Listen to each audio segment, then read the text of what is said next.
once Donald realized that I was serious about the questions, I was going to get this article published, he exploded in a rage and said, he was going to absolutely ruin me, and went through the same routines I've heard before. And then he did something he'd never done before with me. He hung up. Now, Prime Minister Keir Starmer is doing a great job, according to President Donald Trump, who told reporters on Air Force One that the two men have a great relationship, and he's planning to speak with Keir Starmer soon. But Keir Starmer would be forgiven if he's feeling a bit apprehensive about an upcoming phone call with Donald Trump. After all, the Danish Prime Minister had a reportedly horrendous, and I quote, 45-minute phone call with the president. So today we're asking, how do you survive a phone call with Donald Trump?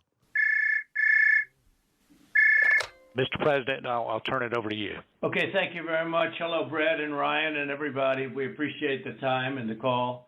Now, that might be how a phone call starts, but where does it go from there? Well, David Cay Johnston is a Pulitzer Prize winning journalist and author of It's Even Worse Than You Think, What Trump Administration is Doing to America, who's spoken to Trump many times on the phone. And I'm delighted to say David has lived through the tale and is here to tell us how it went. David, good afternoon. Well, hello. So what is it like speaking to Donald Trump on the phone? Well, Donald typically starts out trying to flatter you, romance you, tell you something was wonderful. But our relationship for the last almost 37 years has been contentious because most journalists just repeat what he says. I go and, go to the courthouse or whatever place is necessary to look at the documents before I talk to him. And once he's aware that I'm not going to be another one of his sycophant scribes, he can turn on a dime into being very menacing. I'm going to sue you. You're going to have your 8 children out on the street. I'm going to ruin you. And what'll really make him angry is doing what I always do, which is just calmly saying, well, Donald, if you think you have a case, you should bring it. Which, of course, he's never done. He's never gotten a correction in 37 years. But Donald is very skilled at trying to read people. And I think dealing with most people, because he's a con artist at heart. He is the greatest con artist in the history of the world, in my opinion. And so he'll figure out from any past connection with you or a hint of what you say, something he thinks will appeal to you, the same way people who run those ads, if you have them in the United Kingdom on TV, that we're psychics. We're the real psychics. We can tell you if your boyfriend is leaving you or not. That sort of nonsense. But he's very good at picking up on clues to appeal to people. And if he doesn't get what he wants, he has a fiery temper. He will scream, yell, swear, threaten, because he's a bully. He's got a nickname for you, I believe, doesn't he? Yeah, he calls me the weird dude, which, have been married to the same woman for almost 43 years, but I did raise 8 children. I guess that's weird. It could be worse. Have you spoken to him since he's become president? My last conversation with Donald was on April 27th, 2016, during the first campaign. Right. I was writing an article for Politico magazine, 21 with questions for Donald Trump about criminal acts he's been involved in, plying 12-year-old girls with liquor and limousines and hotel rooms because they had money to gamble in his casino. And of course, nobody mistakes a 21-year-old for a 12-year-old. And particularly his years of involvement with one of the biggest drug traffickers in America, 3 times at that point convicted heavyweight felon for whom he did extraordinary favors. And once Donald realized that I was serious about the questions, I was going to get this article published, he exploded in a rage and said, he was going to absolutely ruin me, and went through the same routines I've heard before. And then he did something he'd never done before with me. He hung up. Oh. In all the years up till then, Donald never hung up on me. We would come to some conclusion. And if we were negotiating for something, I wanted a document from Trump or access to something, he was really easy to get to go where you wanted in a negotiation. I mean, he claims to be this great negotiator. He's not. He gave half the royalties to his first book to his ghostwriter, which turned out to be more than $10 million. he could have hired the guy for less than 100,000.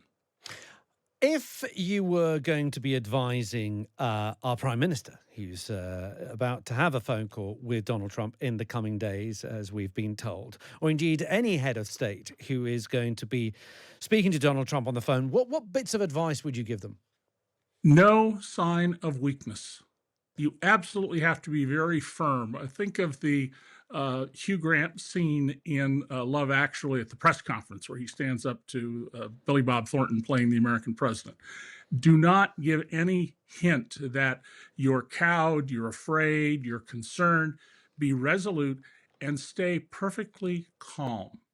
That will upset him more, in my experience. But if you give any sign that he can muscle you, it will bring out all of his efforts to figure out, okay, how do I effectively muscle you?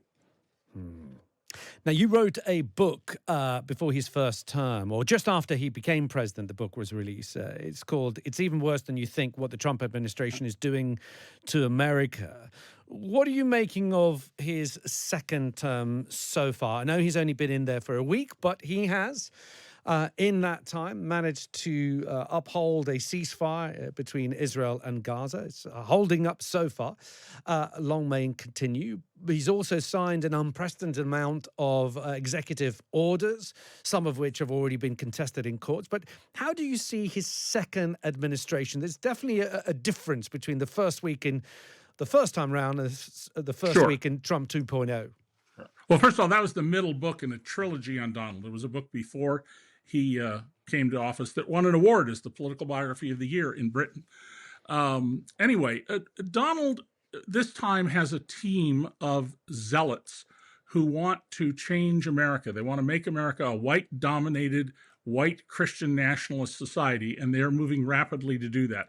The executive orders he signed, they're full of typos, bad sentences, little or no reference to the law, which an executive order is supposed to tie itself to the law. They just make assertions, and it's indicative of the kind of sloppy, low-grade legal work that people often do around Donald. I think he's moved very quickly in the direction that I've warned people about for almost 10 years now. Donald has no understanding of the Constitution. He claims it says he can do anything he wants when it does not. And he is seeking to become America's dictator. Now, you can still have the title of president and effectively be dictator. So, for instance, colleges and universities have been told you will no longer have any diversity, equity, and inclusion programs, or we'll cut off all your federal money. He has fired one leader of the military forces already. And I've warned for a long time that the worst thing to look out for is if Donald starts firing generals and admirals and promoting people out of line. That is a classic sign that someone is going to impose a dictatorship. He's also said as recently as 2 days ago that MSNBC, a liberal cable network in America that I've appeared on many times, shouldn't be allowed to be in business, and that's consistent with his statements during his first term that you shouldn't be allowed to write something about me unless I approve it. Those all tell you that his mind is dictatorial, and that's what needs to be looked at. And these executive orders contain the seeds of how to set up a dictatorial regime. Sure, but David, I mean, firstly, do you not give him any credit on the world stage? We've had this, albeit President Biden had put those terms of the Gaza-Israel ceasefire as fire back in May, but it was Donald Trump coming into office that forced the two parties to agree to them. So would you give him any credit to that? And also, David, a lot of people were saying the things that you're saying now on his first term, and none of that happened. Actually, it did happen. Donald tried to overthrow the government. He sent a mob that injured 140 police officers, many of whom had to retire and will live with pain the rest of their lives. He also said the worst mistake I made was leaving the White House. So I think he's been very clear all the way along. He just didn't have the people with him to change the country the way he wants. Yes, Donald's election certainly had an impact on the discussions between the absolutely over-the-top, excessive meat axe approach of the Netanyahu administration to Gaza. And whether that will last and have any effect, well, time will tell. We may see Donald do something I think a lot of people will be surprised by, but I've said for a long time, he may actually, for the first time in his life, say something negative and move against Putin. Remember, he promised the day after he was elected the war in Ukraine would end, and now he's saying, well, I don't know, it's a complicated problem. But I think he may well decide that what's in his interest, and that's what everything Donald does, is what's in his personal interest, may be to modify his previous position, which is that Russia could just go ahead and take over Ukraine and do whatever the hell they want, in his words. David Cay Johnston, thank you so much for giving us your time. David is a Pulitzer Prize winning journalist and author of It's Even Worse Than You Think, What the Trump Administration is Doing to America, and has spoken to Donald Trump many times on the phone, as you heard.